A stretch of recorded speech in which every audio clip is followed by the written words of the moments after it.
किसी में कुछ है, तो बहुत विवाद है, लेकिन रामचरितमानस के तुलसीकृत रामचरितमानस पे लगभग सहमति है, बहुत ज्यादा विवादित नहीं। हाँ जी, जी। तो उस मानस में ये लिखा है कि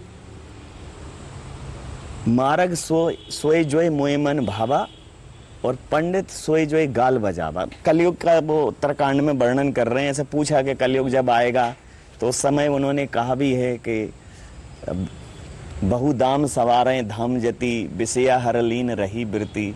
तो विषय विकार हम रोज गाते हैं, विषय विकार मिटाओ, और वहां तो विषय विकार की वहां मोटरसाइकिल स्टैंड भी बन रहे हैं। बहुत मतलब जिनसे दूर होना चाहिए था, भक्त भी उसमें जा रहे हैं और भक्तों का जो मार्गदर्शन कर रहे हैं वो भी उसमें जा रहे हैं। तो जो राम कथा आपने कहा ना कि जो मतलब वहां कथा कम है, व्यथा ज्यादा है। तो कथा तो खुद ही व्यथा हर लेती है। तो जो धर्म का प्रचार प्रसार कर रहे हैं, मुझे लगता है कि धर्म पहले से ही स्थापित है।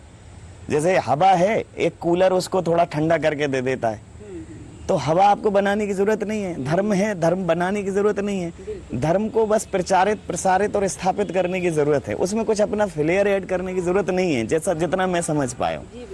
तो आपको नहीं लगता कि जो धर्म को नए तरीके से परिभाषित कर रहे हैं वो एक और अधर्म कर रहे हैं? बिल्कुल, निश्चित रूप से ये बड़ा चिंता का विषय है आज के समय का, क्योंकि आपने एक बड़ी बढ़िया बात कही कि धर्म तो पहले से ही स्थापित है।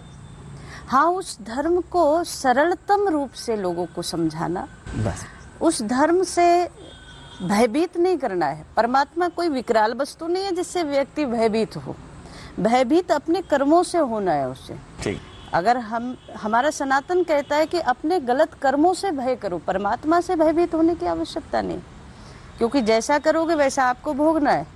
ये निश्चित है, ये मैथ है, ये गणित है। धर्म कभी भय नहीं सिखाता। अभयम सत्व संशुद्धिर हमारे यहाँ कहा गया है। जब जीव अभय हो जाए तो समझ लो परमात्मा के बिल्कुल निकट पहुँच गया। ये हमारे शास्त्रों ने कहा है। तो